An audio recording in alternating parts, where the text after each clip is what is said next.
Lusubin na natin sila habang kakaunti pa lamang sila kahit ikamatay ng karamihan sa atin. Mapapalayas natin sila sa Maynila at mapapasakamay natin ang Intramuros. Para sa kalayaan! Punitin! Punitin!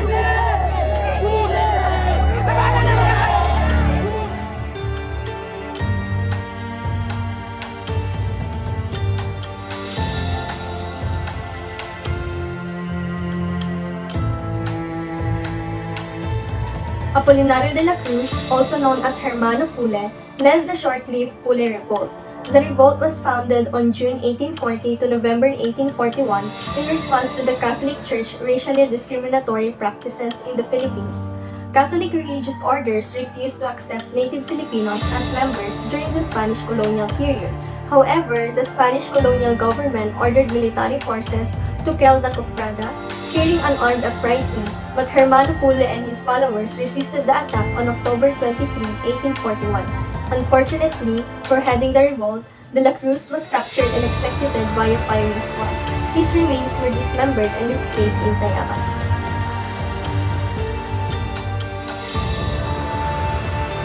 Bella and Sulaiman Revolt, also known as the Tagalog Revolt, was an uprising in 1574 Bella Candula and Raja Sulaiman in Tondo, Manila. In exchange for accepting Spanish sovereignty, Legazpi promised that Suliman and Lacandula and their subjects would retain some of their local authority and be exempted from paying tribute and be treated fairly, but Legazpi did not fulfill his promises. When Guido de Levizares replaced Legazpi as Governor-General of the Philippines, he revoked their exemptions from paying tribute and confiscated their lands. Father Martin convinced Lacandula and Sulaiman to abort the revolt and promised to grant their privileges, but Sulaiman refused and continued his revolt. The revolt did not succeed and the Spanish Empire continued with their colonization of the Luzon region. The said revolt was finally and brutally crushed in during year 1574.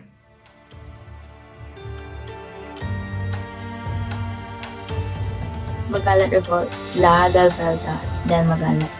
The Magalat Revolt. The Magalat Revolt was an uprising in the Philippines in 1596, led by Magalat, one of the few Filipino rebels from Cagayan. He has been arrested in Manila for inciting the rebellion against the Spanish. He was later released after some urging by some Dominican priests and returned to Cagayan. Together with his brother, he urged the entire country to revolt. He was said to be committed atrocities against his fellow natives for refusing to rise up against the Spaniards. He soon controlled the countryside and the Spanish eventually found themselves besieged. Magalat himself was assassinated within his fortified headquarters by his own men, who apparently had promised a reward by the Spaniards. The first Pampanga Revolt was led by native Kapampangan chiefs against the Spanish encomenderos in 1585. In response to abuse suffered by the natives at the hands of the encomenderos, a conspiracy to storm Intramuros was part of the insurrection. The revolt's leaders were sentenced to death for their activities. Founder of the Pampanga Revolt is Francisco Maniago, who led a revolution against paying tributes to the colonial officials. Pampanga Revolt was established in Palaris Revolt, 1762 to 1764, during the British invasion of Manila during the 7 Years' War. The Spanish colonial government, including Villacorta, had relocated to Bacolor in the province of Pampanga, which was then adjacent to Pangasinan. The revolt included a plot to storm Intramuros. However, the plot was foiled before it was even implemented since a Filipina married to a Spanish soldier reported the plot to Spanish authorities. The Tondo Conspiracy of 1587, popularly known as the Conspiracy of the Maginoos, also known as the Revolt of the Lacans, was a revolt planned by Tagalog nobles known as Maginoos, led by Don Agustin de Legazpi of Tondo and his cousin Martin Pangan. This is to overthrow the Spanish government in the Philippines due to injustice against the Filipinos. It was territorially one of the largest conspiracies against the Spanish rule next to the Katipunan. It ranged from provinces near Manila all the way to the Calamianes Islands near Palawan. Legazpi sought help from a Japanese sea captain named Juan Gallo and asked for arms and warriors to fight alongside them in exchange for one-half of the tributes collected in the Philippines.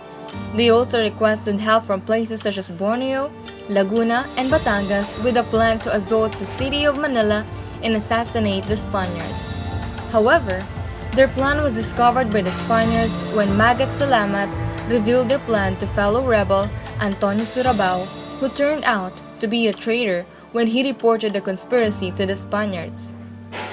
Consequently, the rebels associated with the conspiracy were punished, with some being put to death and others being exiled. The plot against the Spaniards died alongside them.